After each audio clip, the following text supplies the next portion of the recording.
What's up, everybody? Welcome to Gojo with Mike Golic Jr. That is me. With me, as always, super producer Brandon Newman, my father, Mike Golic Sr., who proudly walked into our work this morning. I almost called it a studio. We're in different buildings, but proudly walked into our meeting this morning and just proclaimed, I'm him. Dad, why are you him? I just read it somewhere. I forgot who said it.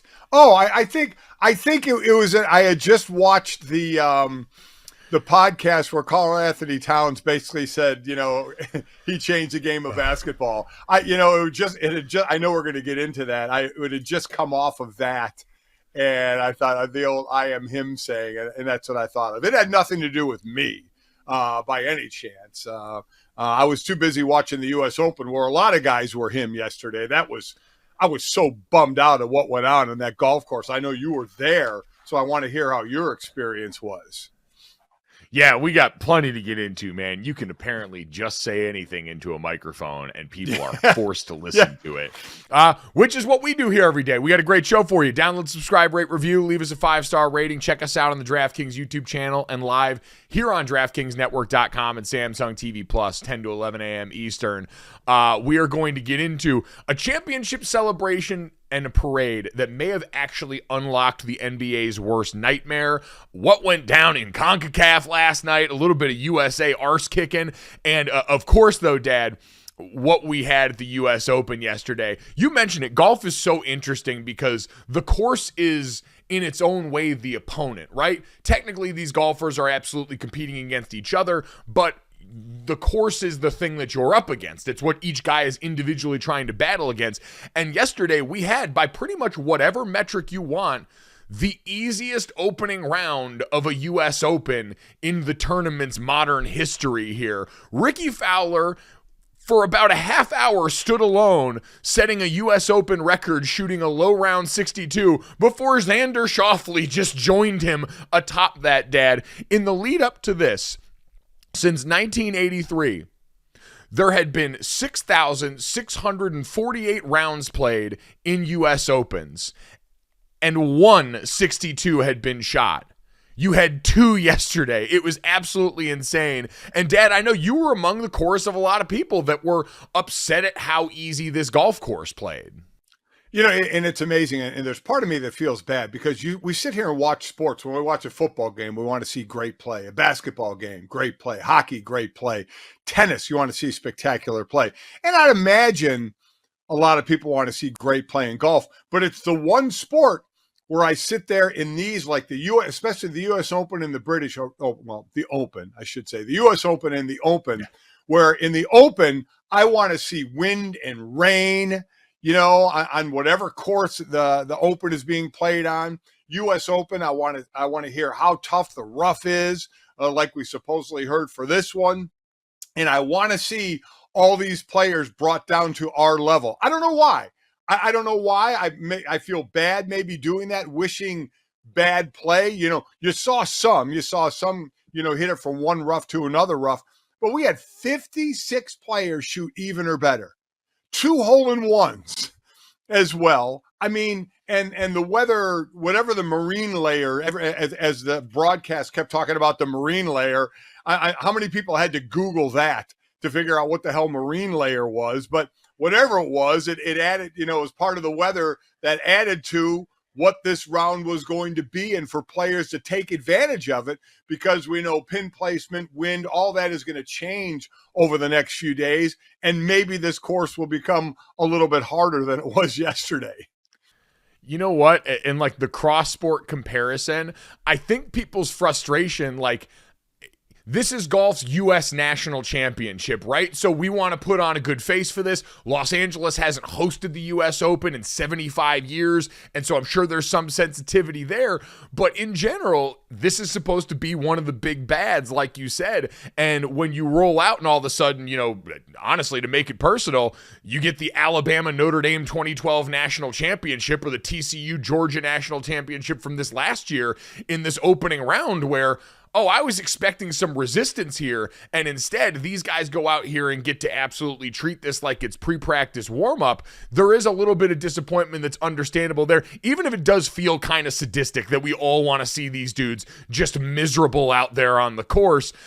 Dad, as far as the marine layer stuff, I felt like Los Angeles Brandon Newman was probably tingling hearing all of this very hyper-local discussion of LA weather patterns and how the marine layer was affecting the course and how badly they just need the sun to come out Friday, Saturday, Sunday to try and actually harden things down. Brandon, outside of discussing traffic, this had to be something that excited you more than anything golf could provide. The fact that the U.S. Open brought June gloom in LA to the forefront for all Americans just sang to my heart, Mike. I know this year June gloom hit soon. As soon as June hit, I think it was June 3rd, where that the permacloud that we're used to at South Bend makes its way to LA and just makes the conditions terrible for going out to the beach, but obviously easier for pro golfers.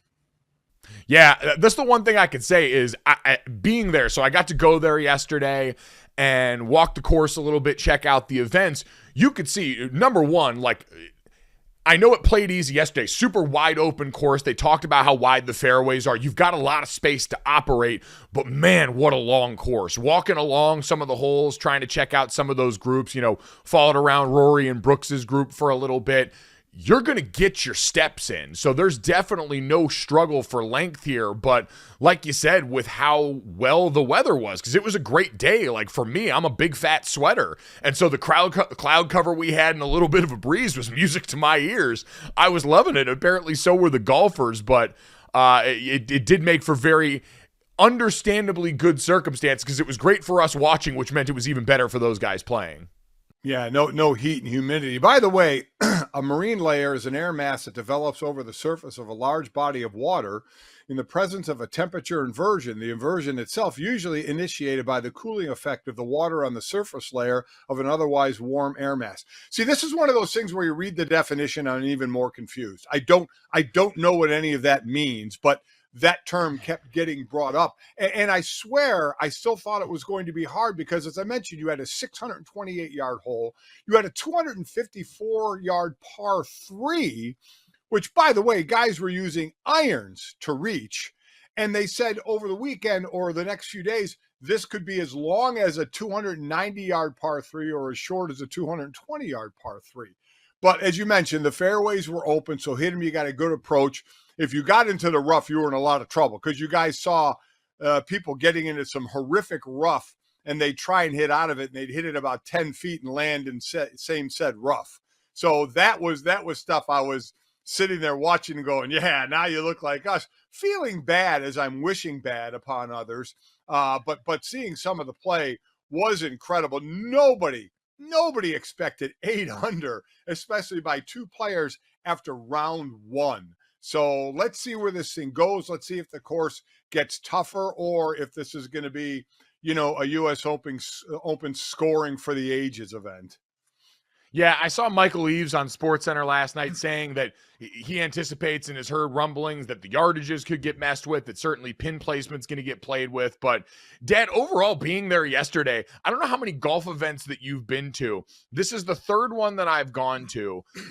The second one that's not the Waste Management Open, so a little bit of a different animal, but not all that much. Like, watching golf live is so fascinating to me from a spectator standpoint because it forces you to make a choice. If you actually want to watch a lot of golf and actually see a bunch of stuff, you're probably going to have to follow a group around so you can see every shot and actually get a sense for the round and how the course is playing.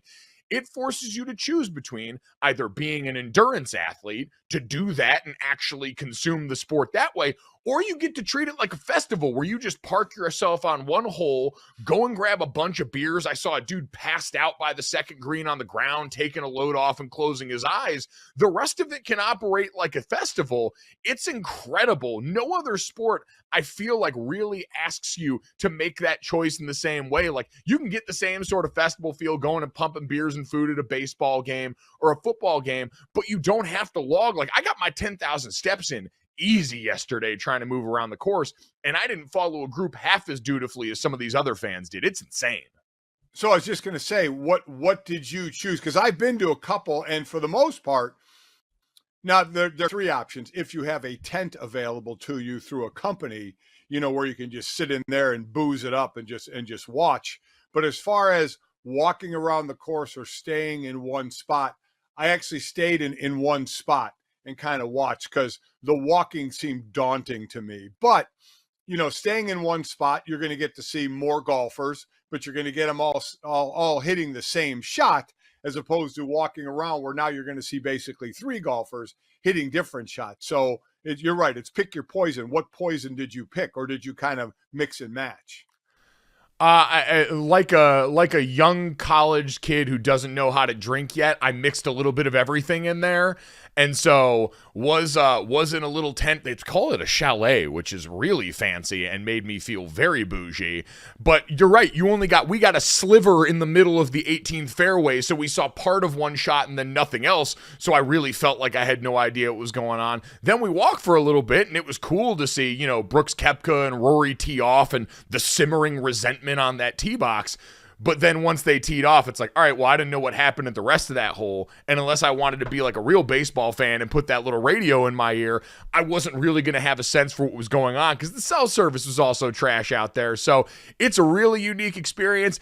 And the bottom line is it all exists like everything else to sell merch. And if you were watching on YouTube or DraftKings TV, I gave in quickly. This place just has people walking around ready to model golf stuff for everyone else to try and drive you back to that merch shop. And dear God, LA Country Club, I had not been before, but now everyone is going to think that I am basically a member there after the fact. So thank you for that, and good luck trying to make these golfers miserable for the rest of the weekend. Dad, a little bit of minor breaking news here from ESPN's NBA insider Adrian Wojnarowski. Michael Jordan finalizing the sale of the Charlotte Hornets to a group led by Gabe Plotkin and Rick Schnall, ending his 13-year run as the majority owner. Now, he already had sold off some of his ownership stake back in 2020 and is expected to still keep a small bit of ownership stake and presence around the team, but more or less, Dad, Michael Jordan ending his tenure as the Charlotte Hornets owner and running from the grind right now. He saw LeBron James coming, talking about his Vegas team, and didn't want a part of that head-to-head competition, and it's sad to see for one of our all-time greats. Oh God, stop! Listen. How about the ROI on this? In 2010, he bought the majority stake in the franchise for $275 million, and then, as you mentioned, sold off a part of it in 20, and then sold the rest of it. Now, I think I remember back when this was going on that it's going to be about 1.3 billion or in that area there. I mean, that's pretty good return, for a guy that's already a billionaire and making godload of money from Nike every year still. We find out that owners in professional sports do very, very well in making money on their investment. Yeah, no, and Michael Jordan is no exception. He became management swiftly, and I remember reading Wright Thompson wrote a piece on Michael Jordan and kind of how this was difficult because he had not succeeded as a person in charge of a team the way he did as a player, and for a guy who so feverishly hunts competition, falling short in the ways he had to really eat at him. And so I'd imagine at some point it's, all right, this hasn't gone well enough for so long, even having an exciting player like LaMelo Ball on the team, that, man, if I can cash in like this right now and stop making myself miserable with this, I might as well. Well, him not doing well from the ownership management side, that cost the friendship with him and Charles Barkley. They were tight. Yeah. On the dream team together and such. And Barkley is going to say what Barkley wants to say, criticized Jordan, and rightfully so. I mean, Michael Jordan is the GOAT player, but as owner and management, he did not do a great job. And when Barkley criticized him for that, that was kind of the end of the relationship, where Jordan was mad at him, didn't talk to him anymore. And when Barkley gets asked about it, are they ever going to reconcile? Barkley says, Jordan's got my number. Listen, I just spoke my truth. If he wants to, get back, to our friendship, he can call me. So it's a shame that such a great friendship of great players, what was cast aside by really Barkley being right, because Michael Jordan was not, as far as the, picking the talent and putting teams together when he was part of that, he didn't do a great job of that. I mean, the proof is right there. So, I mean, it's not like you can just sugarcoat it and say, well, he's a great basketball player, so we'll give him the benefit of the doubt. He did a great job. He didn't.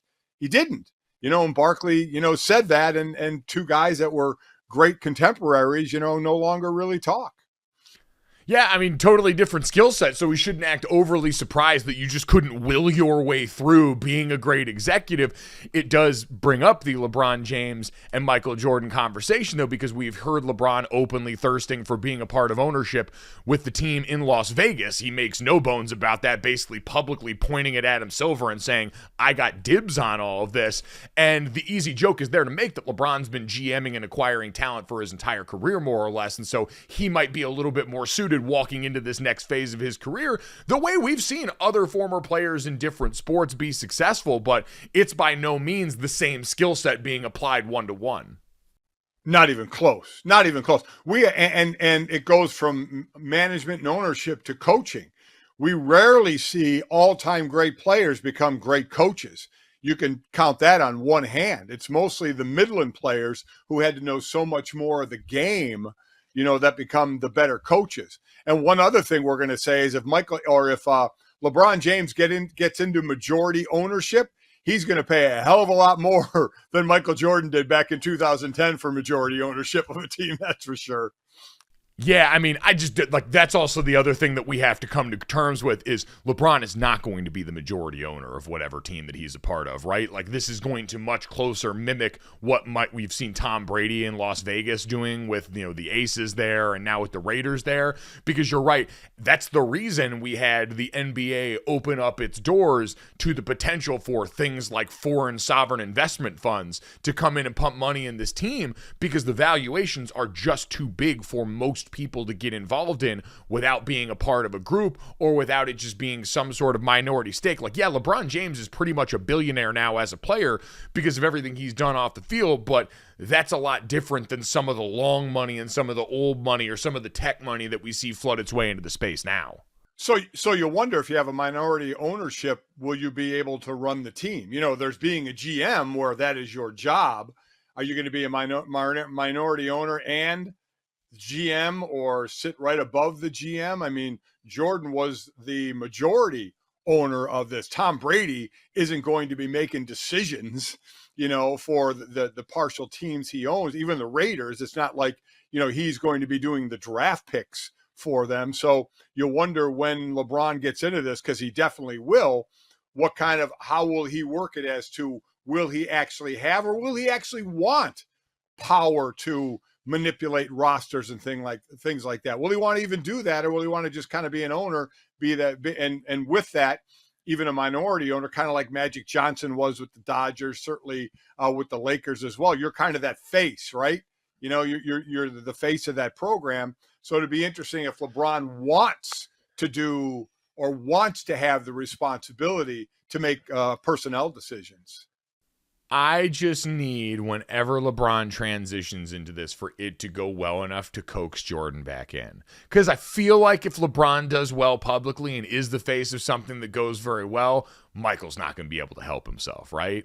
Like, both of these guys, hyper aware of the constant comparison between the two. We obviously never got to explore that as a player, but I'd have to imagine Michael, as proud as he is for what you just mentioned, ended a friendship with Charles Barkley over this petty disagreement, would look at a situation where he saw LeBron getting all this credit in public and would not be able to stand for that. I think it'll go two ways. He'll either just say, I've had my time, I've done my thing, I'm good, or it would be if LeBron is successful. If LeBron comes in and his team and he's making decisions and he's really successful, that might churn the Jordan, gut a little bit to say, okay, I need to go prove something here. We'll see. I doubt it, but you never know. You know what? That would be interesting if it sparked that kind of change. But let's take a look. We had the Denver Nuggets parade yesterday and other NBA news, and I think it may have sparked an even more deadly outcome for NBA fans. Dad, we had a couple of nice championship celebrations of sorts yesterday. The Kansas City Chiefs got their rings at their private ring ceremony, the second Super Bowl ring they've gotten now, and it's always fun seeing ring innovation over the years. I always feel bad for the guys from some of the original Super Bowls when they put up the graphics that show every ring throughout the years, and you watch what was basically either one stone or a nice bit of metal work and something simple, now give way to 613 diamonds inside a ring that can pop its lid off and reveal a stadium and a bunch of messages and probably a live jumbotron at some point. It's insane. It's always amazing, too, down the line with these rings of today, the player that will hold on to it who doesn't lose all their money and the player that ends up having to auction it off because they've lost all their money to see how much money they can get for it. But also to your point about years ago, at least years ago, you could actually wear the ring in public and not worry about getting mugged, right? Or you could actually have it on your hand without weighing your hand down. You almost like can't wear this ring just out. Just out socially anywhere because it's so gaudy. It looks, can you? I mean, you're going to go to the club and wear that ring? Wear a ring out socially is my question. Like, you're going to bring it out for events. You're going to wear it at the Super Bowl. You're going to wear it when you're getting paid so people remember, oh, you're important and this is why they had to pay you about 20 grand extra to come do this appearance. I guess my point is with the old time rings, you could wear those anytime. There are guys that wear rings out that will wear a ring, and you could wear one of those rings. Now, given the choice, they'd probably want the one that's way more expensive, but I guess that's my point. Those rings you could wear out every day if you're just kind of going out. You can't wear these rings today unless it is to a special event, where you're going to be separate from a crowd. I mean, could you imagine just walking through the club in with one of these rings on? I mean, you ain't leaving with it. I mean, it'd be brutal. I mean, if you walk around with one of these rings on for too long, you're going to end up like a tennis player with one jacked forearm and one little noodle arm based on the load you're lugging around here. Honestly, they're problems I would love to have. I've always told the story. True. The cruelest thing that ever happened was when we were getting ready to play the national championship against Alabama. This was not a motivation tactic, I think, but it worked as one. It was presented to us as a logistic thing. There was a possibility going into that game, as much as the rest of the country didn't believe, that we were going to win and be national champions. And so they brought a senior leadership group together to show us the mock-ups of what the rings might look like. They had a couple of different options, and they wanted to give us input because if they were going to make them, they had to kind of get started now. At least that's how it's positioned.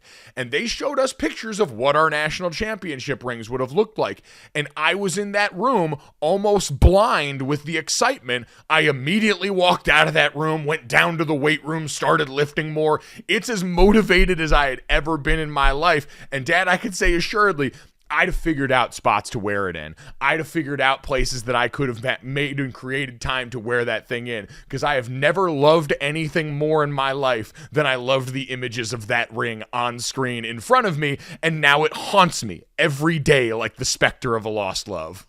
Oh, I bet it does. Was the ring? God. What was it? A gaudy ring? I don't remember. I never saw pictures of it. You guys did of what the mock-up was. Was it like it couldn't be like a Super Bowl ring? Colleges aren't going to spend that kind of money on it. So compare it to the rings we see today. Yeah, I mean it was. I mean, she was a beaut. Let me tell you. I just. big old fatty, and it wasn't like the Super Bowl rings because you don't have all of the like ornate drawings in the middle, but there was like the ND logo with green backlit and still a ton of diamonds around it. Basically just picture all of the championship rings you've seen for Alabama over the years, but swap a ND instead of that big A that we've seen forever and ever, world without end amen. So yeah, no, she was perfect. Ugh. I miss you. I miss you so much. I'm sorry. It was me, not you. Like, yeah, it was me. It was my fault. I made mistakes. I wasn't the man I needed to be. You were perfect. You did nothing wrong. This was not your fault at all. I want to apologize. You should be here with me. And instead, now you're on some flash drive, probably in the basement or a trash can somewhere in the Goog Athletic Complex. I'm so sorry, babe. So I'm going to try and turn away from that pain and congratulate the Kansas City Chiefs on what they accomplished there. Little bit of low-grade shade from Patrick Mahomes. Jamar Chase back in the day got asked if Mahomes was the best quarterback in the NFL, and he said, Pat who? To which Mahomes, with 2 rings on his fist, responded on Twitter with a picture that said, "That's who," with 2 ring emojis. We love a good bit of shade amongst AFC rivals that are budding right now between Kansas City and Cincinnati. But Dad, the real show yesterday was the Denver Nuggets parade. And I think we may have unlocked something. Something that should make the rest of the NBA very, very afraid. Because remember in the lead up, we had all of the sound of Nikola Jokic in the post-game podium after saying, "I need to go home. When is the parade? Oh, that's not good. I need to get back home." All of the hand-wringing that I saw people going saying, Jokic should be more excited, and he's a steward of the NBA, and yada, yada, yada. This was Nikola Jokic, now in the middle of the parade at the podium yesterday with a very different tune he was singing. Thank you, though. You know that I told that I don't want to stay on parade, but I want to stay on parade. This is the best. Yeah, this is amazing. This is, we're all going to remember this our whole lives. And when we see you guys that came out on the streets, and actually this one is for you. We love you, Denver. This one is for you. Thank you, guys.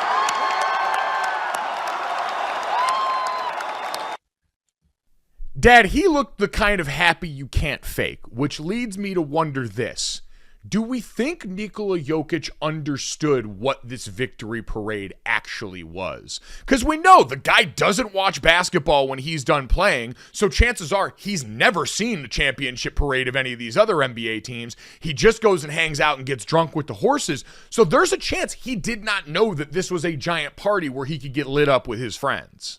Yeah, it seems like that while I would say the majority of athletes have seen, if they haven't been involved in one, have seen tape of a championship, whether it's in their sport or a different sport in those cities and how they go. But again, seeing it and living in it and being involved in it are two different things. And I think you could. But do you think he's ever seen one? Like, do you think that guy's ever actually watched another team's championship parade? I doubt it. I don't know if he's watched it. Maybe he saw highlights of it, on TV.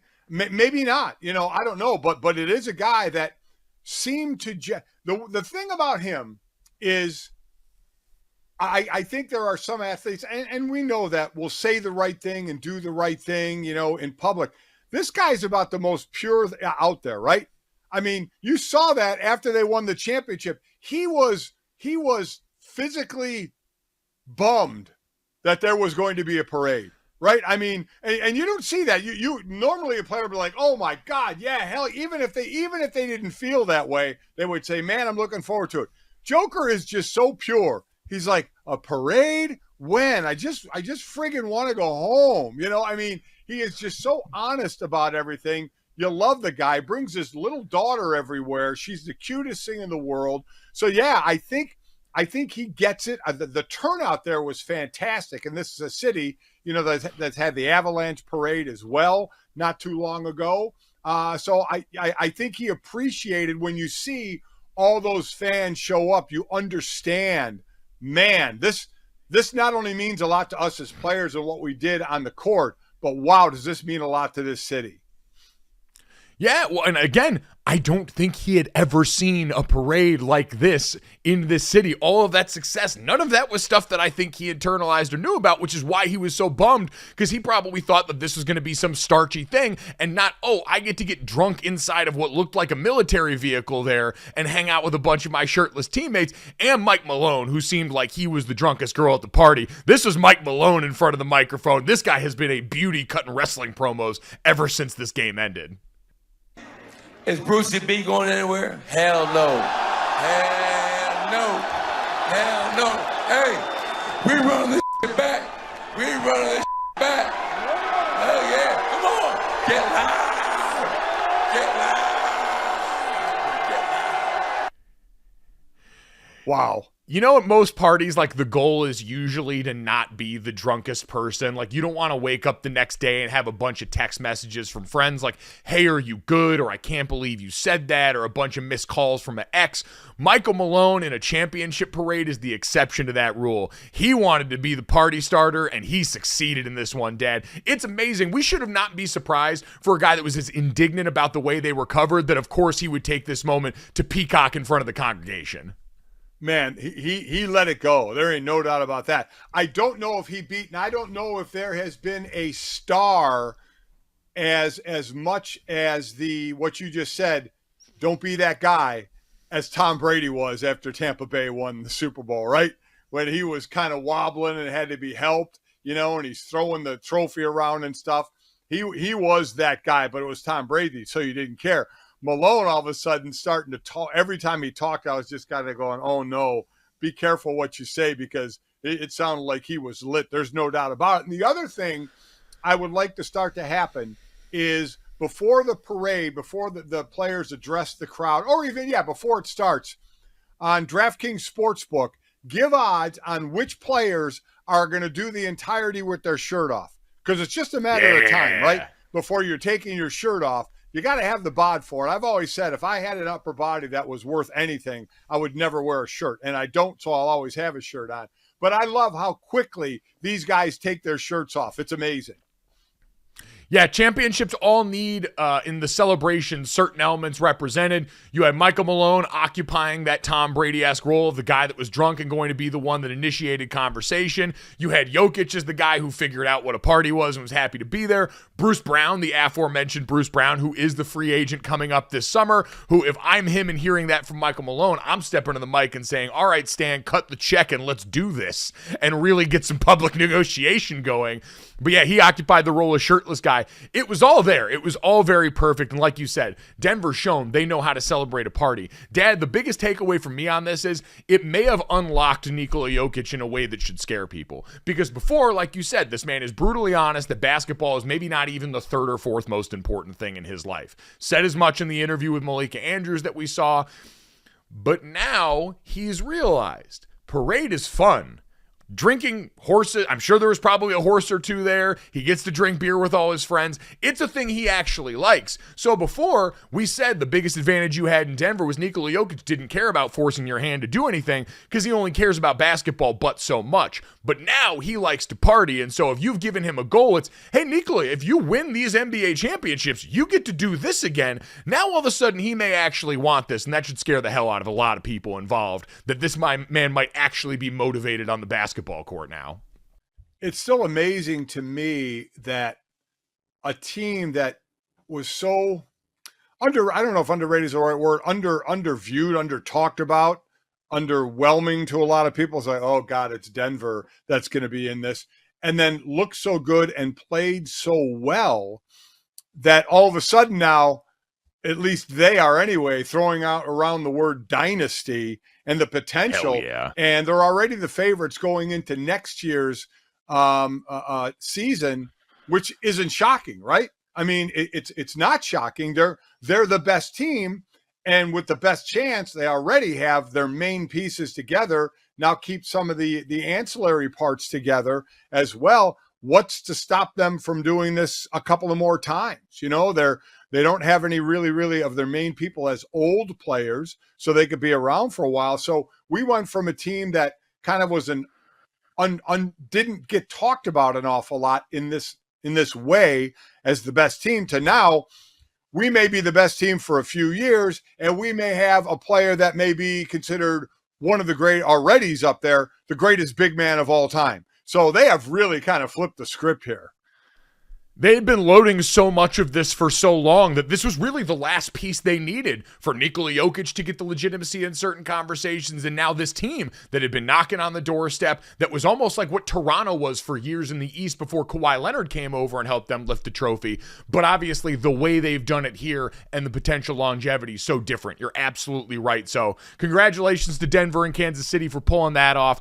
That was a ton of fun to watch, but Dad, not nearly as chaotic and messy as what we got to watch last night.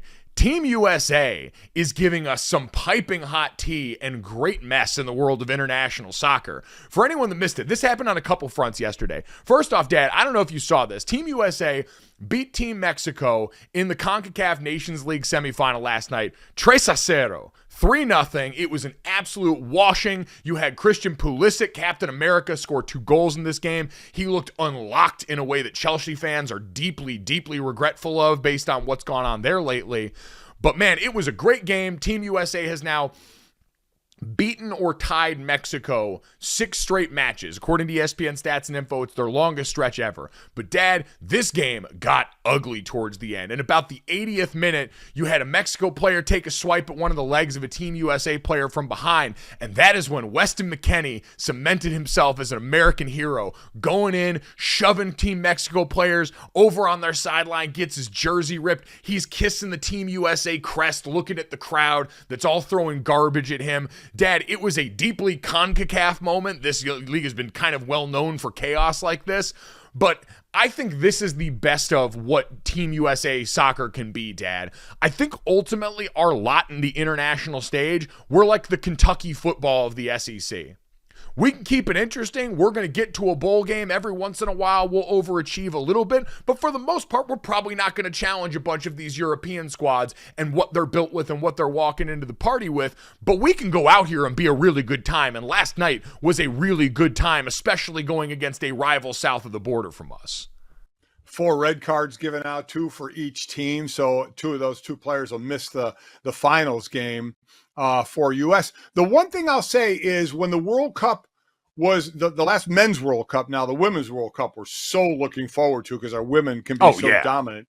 The men's World Cup, I mean, there's part of us is just happy they made it into the World Cup, right? 2 World Cups ago, they weren't even in it. This last one, they're in it.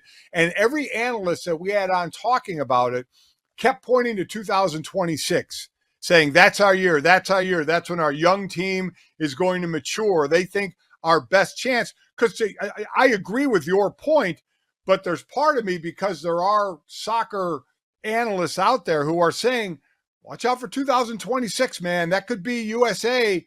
They could make, on the men's side, they could make some noise. So that is going to be an interesting one to me if they're able to do that. Because right now you just kind of like, yeah, they're there. Like you said, they're there. Can they make a little bit of noise? But, eventually they're going away. So, and we keep asking, over my years at ESPN, what's going to bring, U.S. soccer up? What's going to make them better? You always hear from the youth, the way the youth leagues around the world are compared to the U.S., the youth leagues, the way some of our better athletes who play soccer at a young age go on to other sports as they get older, and what's going to make us better. So a lot is being put in 2026 and for that World Cup to see if we could raise our standards to the rest of the world. But like you've been saying, we've been hearing that forever and telling everyone we can change our expectations. We can make this more fun. We have got the Alabama football soccer programs in our women's national team. We can watch them win the high-end stuff here. We can reset expectations and let this be fun. What a great niche. We can go in CONCACAF and raise hell in a rivalry that's really got some teeth to it like this with Mexico. We made a quarterfinal in the World Cup last year, and that was fun before we lost to the Netherlands. We can go and be Kentucky football in the SEC. Hey, every once in a while, you can gear up and you can make a cool run, and more often than not, you're going to be competitive, you'll have some cool rivalries, and we can feel good about our lot in life. This can be fun like this. Yeah, but listen, we were players. You think Kentucky football players want to be characterized like that? They want to win. If you're a player, oh, yeah, you want to win. I'm not saying the players don't want to win. I'm not saying the program doesn't want to win. I'm saying we as fans can make ourselves a lot happier in this process by acknowledging that right now we are not playing the same sport in that way as some of those more powerful nations. Right, we aren't, but we'd love to be able to talk the smack if we are. We can do that with the women, right? We can hold our head high with the women and say our women are going to destroy your women.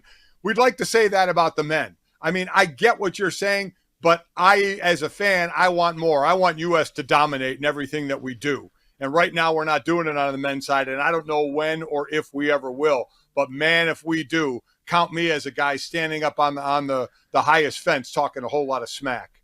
Count me as the guy going out to buy a Weston McKennie jersey tomorrow. Sir, I salute you and your efforts from last night. That was awesome.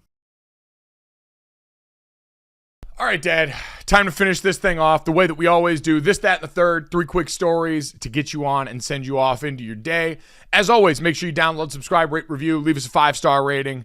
Let us know what more you want from the show. As we're getting ready, we're going to have football coming up soon. We're going to get into the summer division previews, college football previews, all the good stuff while we got baseball season rolling along too. So as always, let us know what you want to hear.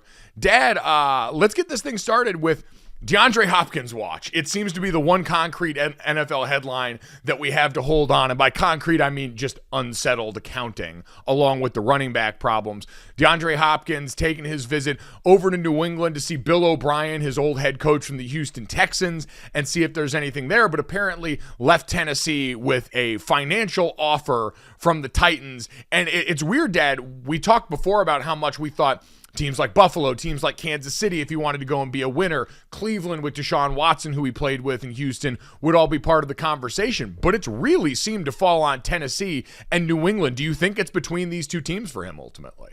Well, it seems so right now because I'm with you. You know, it's obviously been very public, his trips to Tennessee and New England. And it's also been very public. There's been no trips to Buffalo or to Kansas City. Now, is that because we ask what is DeAndre Hopkins' motivation at this point? He's made a lot of money. He's been, the best or in the team picture, the best receivers in the league. He doesn't have a ring. So a lot of people just naturally go to assume that that's where he wants to go. But if he still wants a lot of money, I would imagine has Buffalo and Kansas City inquired to as his agent, hey, what kind of money area are we talking about? And it may be too rich for their blood for where they are. So, and I'll be interested in the type of deal Hopkins signs. Does he sign a long-term deal or does he sign a short deal, go out and prove himself again on the field? Because he missed some games last year, obviously, with the suspension. But we know what a great receiver he is, and then make some money. Because remember, we're past the free agency, the start of free agency where big money goes out. We're past the draft as well. So I don't know what kind of money there is right now. So if he signs a 1-year deal and has a good year, he could put himself in position to be part of free agency next year at the beginning of free agency when there is some money out there. So I'm not sure of his motivation right now of what kind of a deal, if he's looking for a 1-2-year deal, what kind of guaranteed money, but it does seem to be down to Tennessee and New England. Well, he seems to really just be going based off of people he's known before, because when you look at the public visits or conversations we've heard talked about, Deshaun Watson, who he played with before as his quarterback, Bill O'Brien, who was his head coach in Houston, Mike Vrabel, who was also a part of those Texans team on defense, is a guy that he knew there. I'd say if you're looking between the Houston or the Tennessee situation and the New England situation, I'd probably side with the Patriots at this point, just because, man, if you think with a real offensive coordinator, you can get more of the remnants of rookie year Mac Jones, that might be higher upside bet than whatever the, last bit of Ryan Tannehill that's going to give way to Will Levis is going to be. That would be, hey, do I want to potentially bet my financial future, if it's short term, on a rookie coming in I haven't seen throw the ball, and Will Levis, who we expect at some point to probably take over during the course of this season for a Tennessee offense that doesn't have a lot of other answers, versus a coordinator, a quarterback you've at least seen some proof of concept of, and oh, by the way, in both teams, defenses that you can really count on the other side, with New England's, I think, being on the higher end of that last season. Man, you if you're the quarterback of either Tennessee or Mac Jones in New England, man, you have to be keeping your fingers crossed that you get that guy and you have a legitimate number one to throw to, because these are two teams that have not had big-time receivers, right? And catching the ball the last couple, I know A.J. Brown had been there, but he'd gone to Philly and had a monster year. And we know they're basically on the Derrick Henry train there. So, yeah, these are two teams starving for that big-time number one guy. So Hopkins another reason he may be setting himself up to go somewhere where he is going to be the guy. He's going to get by far the most targets, by far the most reception. So we'll see how this ends up. A good addition for either team, no doubt about it. Dad, let's get to that. Rob Manfred has said a lot of things in recent days, but one of them, according to the Associated Press, was that robot automatic umpires, the automated ball strike system that's being used in AAA right now, is not likely to see its way into the bigs in 2024. The Roboumps not getting to rise here Skynet style and take over everything. Dad, he cited, and I think this is understandable and probably the right way to think about this is, while this is a change that people have campaigned loudly for a while, you've had so much change already in the sport this year with the pitch clock and how all of that has gone, that throwing one more thing into the fire, see college football and how much change they have tried to absorb all at once, probably not going to be a thing easy for everyone to wrap their arms around. Yeah. Too much change too quickly can really, unsettle a lot of people. So they may take their time a little more on this. The pitch clock has done exactly what the league wanted it to do.